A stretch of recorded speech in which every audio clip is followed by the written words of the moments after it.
Thank you. Okay, Klaske indeed gave a lot of information, and there are still 11 presentations to go. I hope there is still enough air to breathe. There's very little cycling and hiking in my presentation as well, so... Okay, we will start in Budapest. According to Claudio Magri, the Danube is the river where different people meet. German, Hungarian, Slavic, Romanian, Jewish. And in my reading, I will analyze the geographical and cultural space in which Hungary is located. Does Hungary belong to the West? Is it part of the East, or is it somewhere in between, in the middle? So it is a more conceptual approach than I originally intended. And I also, as you might have seen, adjusted the original title a little bit. When you read the text of the Hungarian anthem, the so-called hymnus, it seems to be a recital of grievances. One speaks of the wild Turks plundering Mongols, Turks' slave joke, Osman's barbarian nation, sea of blood, ocean of flames, torturous slavery. It's all included in the Hungarian anthem. And the anthem ends with a call to God to have mercy with the Hungarians and reach the Hungarians his helping hand. Bring us relief. We have suffered for all our sins of the past and of the future. So Hungarian identity roughly consists of melancholy, self-pity, and victimhood, I would say. We poor Magyars are a small nation surrounded by a sea of evil Slavic peoples, Romanians and Germans. We write the most beautiful poetry, but no one is able to read it. So the litany often goes. And I've heard this many times. My grandmother was a Hungarian, and we had a vacation house in the hills of Buda, so I met quite a number of Hungarians. Yeah. So some facts indeed underline this depressed Hungarian mood. So suicide rates are very high, as is the number of alcoholics and divorces.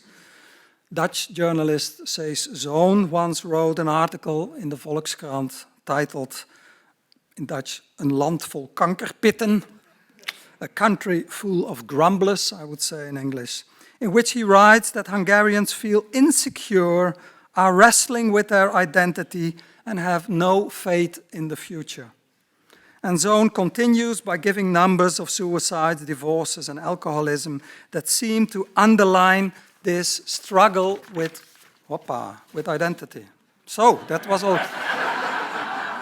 That's within the 15 minutes, I would say. Yeah, okay, no. Sorry, no, I touched something. No, it's okay like this. Oh, okay. Thank you, Iris. This is, yeah, I got enthusiastic. By language, origin, and history, Hungarians have developed a sense of isolation and incomprehensibility. I just talked to one of the other speakers that I tried to learn Hungarian, but after a year I stopped because it was too complicated. It's a very, very difficult language to get hold of. So maybe there is even a genetic explanation. So the Finnish people, you have this Hungarian Finnish roots, they have similar rates on alcoholism and suicide and divorces. And this somewhat depressive and melancholic atmosphere is often to be found in Hungarian poetry and novels. And this is one of the most famous Hungarian poets, Adi Andre. You say the other way around, Endre Adi in the Netherlands. And in his work is known for its loneliness, his resistance against the powers that be, its melancholia. And at the age of 41, he died in Paris. And here I will just read one strophe, one stanza of a poem titled in Dutch, De dood in vlees en bloed, and in English, The Kinsman of Death. So in Dutch it sounds, mij zit de dood in vlees en bloed. Ik hou van hartstocht die verbleekt is. Ik hou ervan te kussen wie mij alleen laat. And in English, I'm the kinsman of all-conquering death. I love the love that dies in human hearts. I love in his dejection to embrace him who departs. Papa. This is Kertész Imre Kertész, who won the Nobel Prize for Literature in 2002. And he once described, he's an Hungarian author, Hungarian Jewish author, he once described Hungary as a small nation that is unable to find its suitable role in time and place. That is why, Kertész continues, it behaves the way it does, namely melancholic, depressed, and sad. So unable to find its suitable role in time and place. Is Hungary part of Eastern Europe, Western Europe, or somewhere in the middle, Central Europe? Well, historical breaks often lead to new ways of self-determination. The implosion of the Soviet Empire was one such break. Ideological barriers were torn down, Cold War division in East and West became something of the past, and new horizons expanded. East and West were no longer fixed concepts. Eastern Europe became too broad a term with its association with the Cold War. So new opportunities for Central Europe arose. So for a long time, Europe was conveniently divided up into East and West, but where is Central Europe situated? Well, Milan Kundera, Czech author, once wrote this article, Tragedy of Central Europe, already in 1984, so before Gorbachev came into power in 1985. And he defined Central Europe in different ways. So he defined Central Europe as the region that marked the eastern border of the West. That's one definition. And another definition sounds that since 1945, end of the Second World War, Central Europe has belonged politically to the East, but culturally to the West. Third definition, Central Europe is a family of small nations surrounded by Germany and Russia with their own view on history characterized by oppression, victimhood, and isolation. And the last definition, Central Europe is not a state, it is a culture or destiny. Borders are imaginary.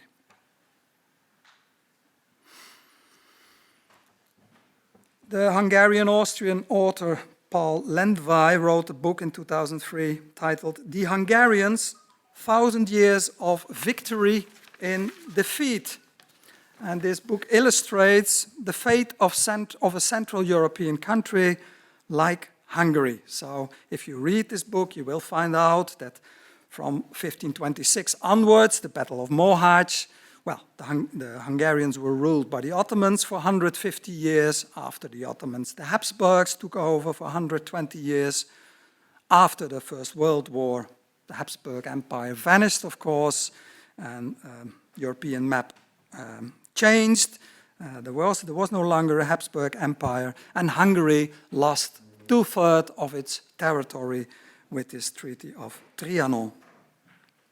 During the Second World War, Hungary sided with Nazi Germany, and Budapest was heavily destroyed like Berlin and Warsaw.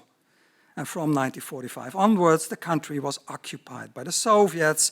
In 1956, the Hungarians started an uprising, which was crushed again. So, summarizing, Hungary's history is indeed characterized by oppression, victimhood, and isolation, as Kundera's definition shows.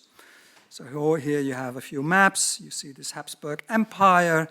Then after 1920, how Central and Eastern Europe changed. And this is the Treaty of Trianon. And then you see that a lot of territory of the former Hungarian kingdom was divided over different countries. The golden age in Hungarian history was actually the period between 1867 and 1914, so the time of the dual monarchy. The Hungarians started a policy of Magyarization, so an attitude towards all kinds of minorities to make Hungarian citizens of them. So try to get rid of all kinds of languages. Everyone should learn Hungarian.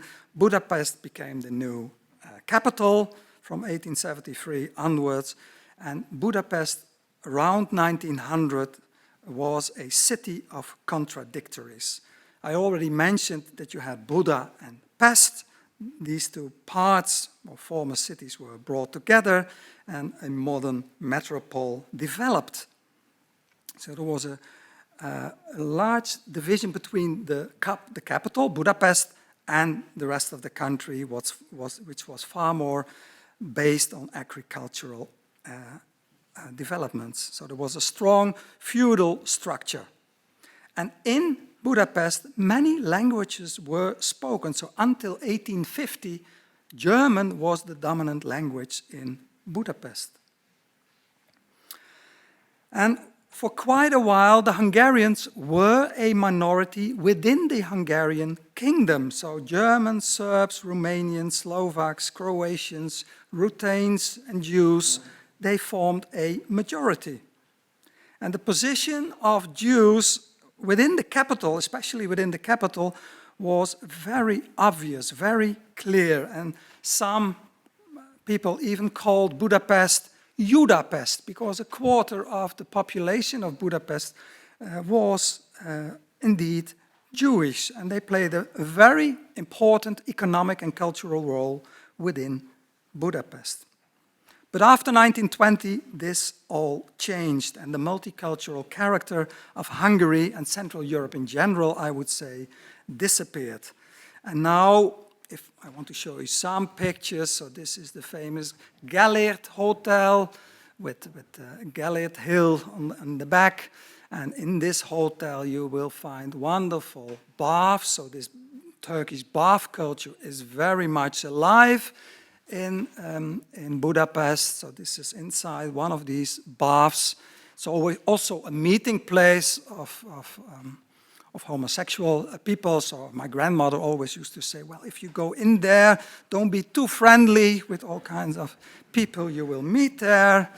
But so this bathing culture is very important. Also, the cuisine, Hungarian cuisine, is very much influenced by the Turkish cuisine. So all products with yogurt and paprika, this still has this Turkish background.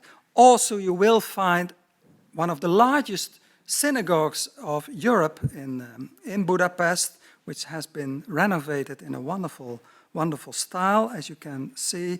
And you see also memories of this Jewish background of Budapest, because many Jews, as elsewhere in Europe, were killed during the Second World War, although the Jewish position in Budapest was a bit different, because most Jews of Hungary and of Budapest were deported from 1944 onwards, and when deportation was no longer possible, they were just shot into the Danube, and that's why these bronze shoes, etc., you will find along the Danube. After the Cold War,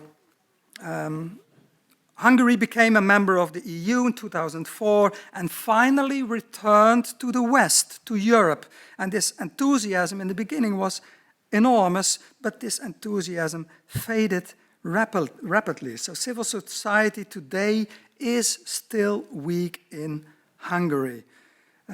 Also, perhaps the West has been too optimistic about political and economic opportunities and underestimated the historical and cultural context of communism and within Central Europe in general. At present, there is no mobilization, I would say, of civil society, but rather a demobilization.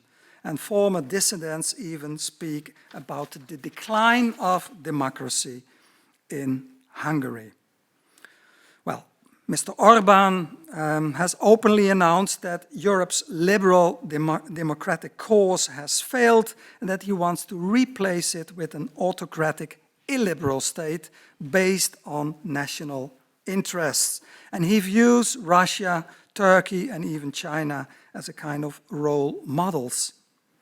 Hungarians living in neighboring countries since Trianon have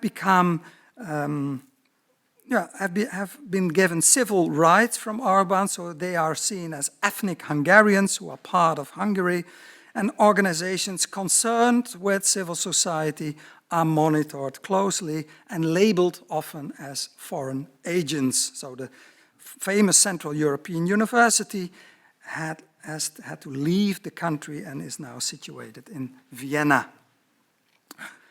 The NGOs are seen as foreign agents. I quote Mr. Orbán, "We are not dealing with civil society members, but with paid political activists who are trying to help foreign interests here." So the spirit of 1989 is being reversed through xenophobia, populism, and accommodation to Russian imperialism. Well, concluding, the cultural and geographical position of Hungary between East and West is continuously returning and is a continuously changing element within Hungarian history. Imre Kertész seems to be right, describing Hungary as a nation that is unable so far to find its suitable role in time and place. Maybe the country has no clear location, but is indeed floating somewhere between East and West. Or, quoting Andre Adi again, while Hungary could have been a bridge between East and West, it has more the characteristics of a ferry traveling from East to West, but rather takes the way back. Thank you for your attention.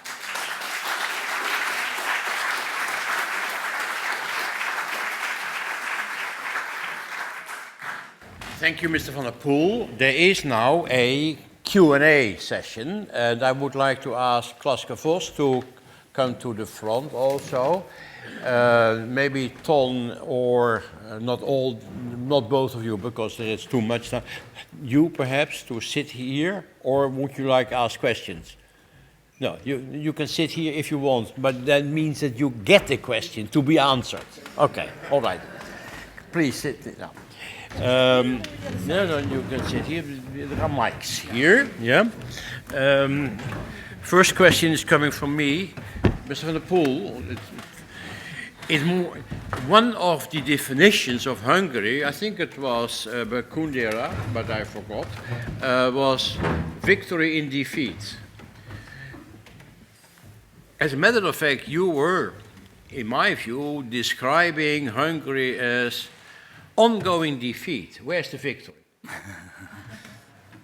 So this was actually the title of a book. So of course it's ironically meant. So well, every war Hungary is taking part in has been lost. So if I would be a neighboring country and going to a war, I would never include Hungary, because then you already know that you will lose this war. So it is ironically meant. So if Hungary is good in something, it is in losing war. So this is a kind of victory. So it's ironically meant by the author, Lendvai. And now one question to you. Linking to what Mr. van der Poel was saying, you were speaking about bottom-up activities. Bottom-up. Do you think that there is a bottom-up perspective in a country such as Hungary in order to shape the future? I was actually quite struck about the similarities, in particular the last part of what you were saying, also in the treatment of civil society at large. And you didn't mention the name Soros, but of course he was at the tip of my, which in Serbia also was really sort of, particularly at the beginning, the starting point behind many of the organizations that I spoke about today. They were supportive. Including the university, which had to That's go. why I'm mentioning it. So in that sense, I think if you just look at the space for civil society, and I wrote that also on my site, it's at the margins. And what I'm also, and this is not for nothing that I said, is this concrete utopias? Or are we talking about real bottom-up change? This is a question. I wished I could say this is concrete change, and I do think, as I said before, it's indispensable that they are there. And similarly in Hungary, there is a very similar amount of people that do these, and they cooperate massively with Serbia, actually, or throughout the region, because they share very similar conditions. Of course, the difference is Hungary is an EU member, but under fire, and I think also... so I would say, shorten, it's very similar, and bottom-up change is, or change, bottom-up, how to say, action is happening to a very similar amount in Hungary. Agree? Yeah, well, no, I didn't mention Soros, but Soros is the financial founder of the Central European University, and he played a very important role shortly after 1989, and at that time I was quite optimistic, so I met lots of people who were seen as dissidents and who were involved in politics, and even Orbán was, at the time when he started his political organization, Fidesz, it was a left-wing liberal political party.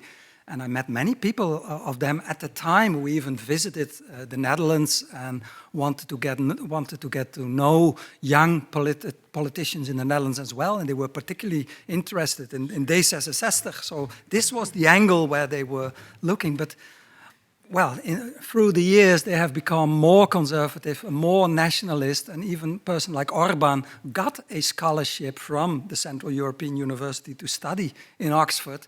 And the same person succeeded in having the best university in Central Europe, Central European University, to leave the country. And of course, Vienna was saying, well, come over here. It's only 250 kilometers, and we have a wonderful building for you, and we have a wonderful university for nothing. So this makes me quite pessimistic about this, this movement from bottom up. Yep. Thank you. Now the floor is to you. Mr. Hoekema.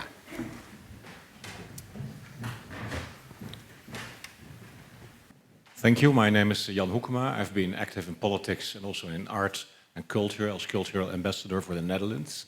My question is to Mrs. Klaske-Vos.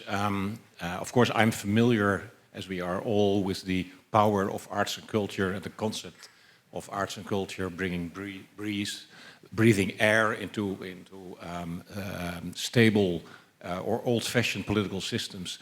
Now, I was recently back in Sarajevo for the first time since 1995 and 1997, during the war and just after the war, and I was struck by the conservatism there in the city. The city is still very much characterized by the wounds of the war, which is understandable, but if you talk about heritage, it's not a very forward-looking heritage, it's a backward-looking heritage. The film festival is certainly a place of meeting between various cultural people, also making movies about maybe a new Bosnia-Herzegovina. But talking to young people there, I was struck by an observation of a woman born in 1996, just after the war, who said almost all people of my generation are still struck by this conservatism, this nationalism. We are a country of Bosniaks, Serbs and Croats. The political system is very much rigid in Bosnia-Herzegovina. I talked to the Liberal Party, Naza Stranka, who said we are the only party that are talking about not Bosniaks, but Bosnians. So my question to you, a bit too simple in formulation, is are you optimistic about the power of arts and culture to bring real transformation in such almost frozen societies? And the second question is, what can we do from the Netherlands? What can we do more? Can we throw more money to these sort of projects? Or should we plead within the European Union for a quicker membership of Bosnia-Herzegovina, which makes us clash with the Copenhagen criteria for accession? Is your question general or related to Bosnia? Let's fix it to Bosnia, because suppose Mrs. Vos has an answer to that. Which is well. the most complicated case, I would say, we're talking about. Simply, I'm not optimistic. No, I think this is a reality. And I would say, indeed, the ethnic divisions have deepened. And the risk for conflicts, if you just follow what's happening there, it's a very negative story. Then I am, to some extent, optimistic about some of the movements throughout the region in which Bosnia is involved.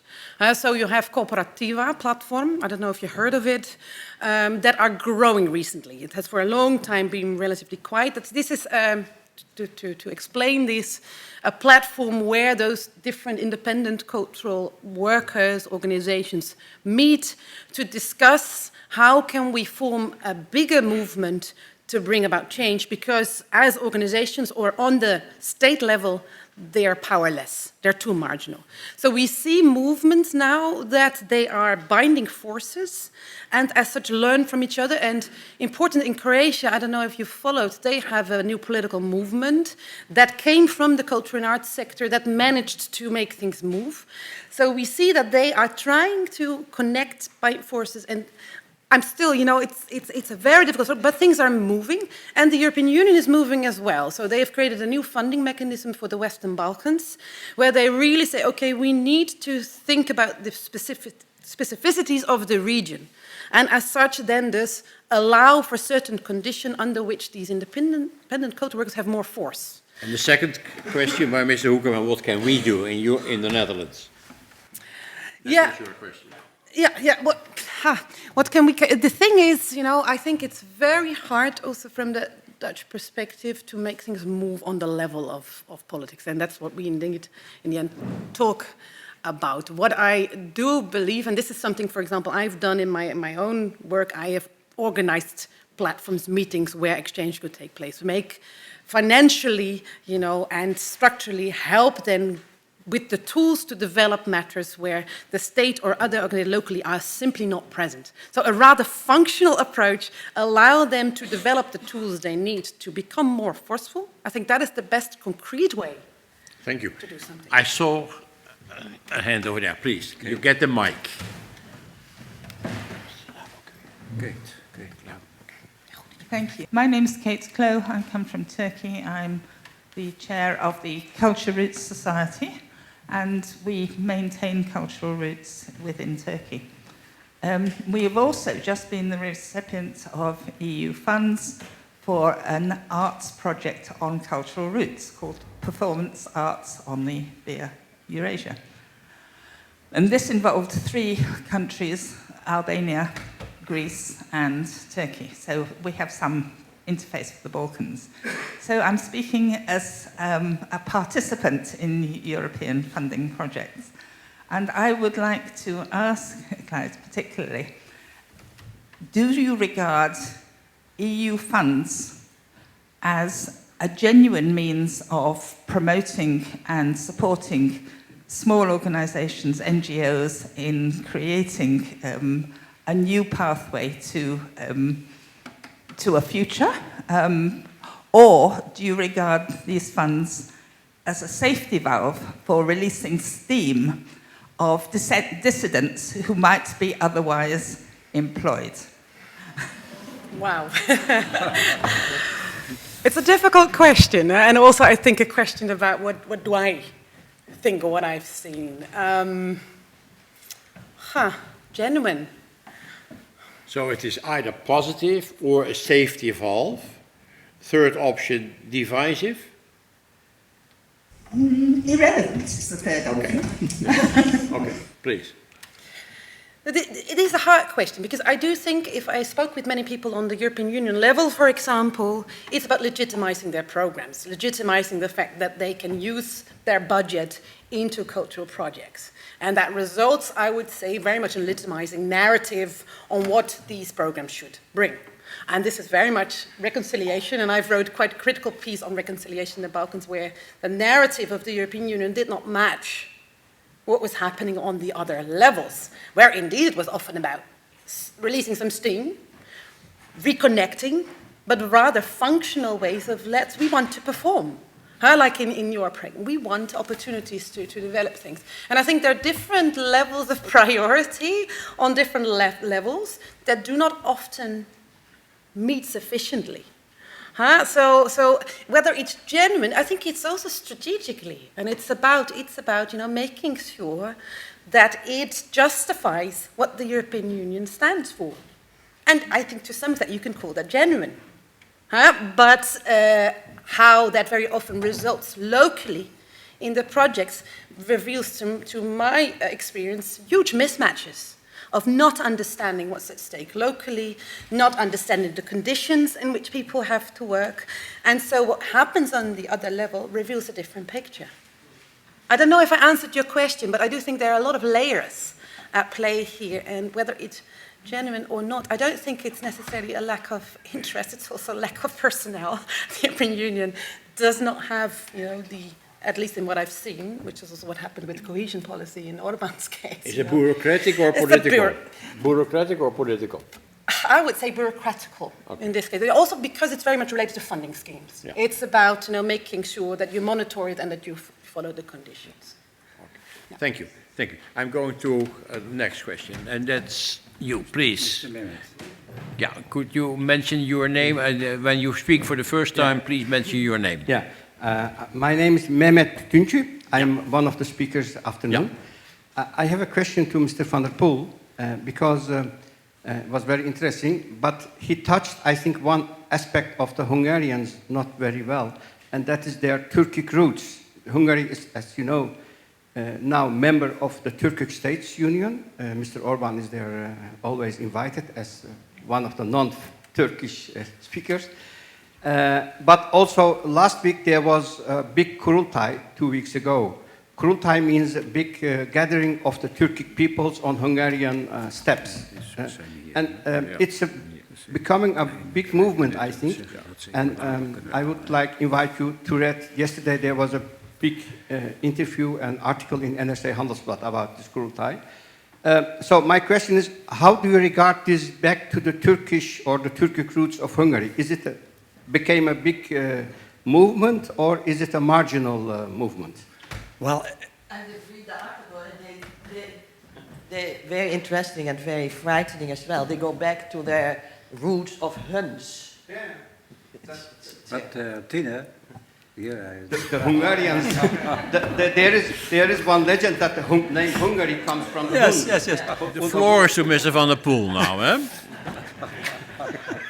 Yes, I read the article in NRC Handelsblad as well, and indeed the word Hungarian comes from Huns, and this is a politically sponsored event by Orban, actually to say, well, we're not only part of Europe, we're also part of the East. And so what I said, you see a movement. Before 1989, Hungary was doing everything to show that culturally it belonged to to Western Europe, and that it had to become a part of European Union.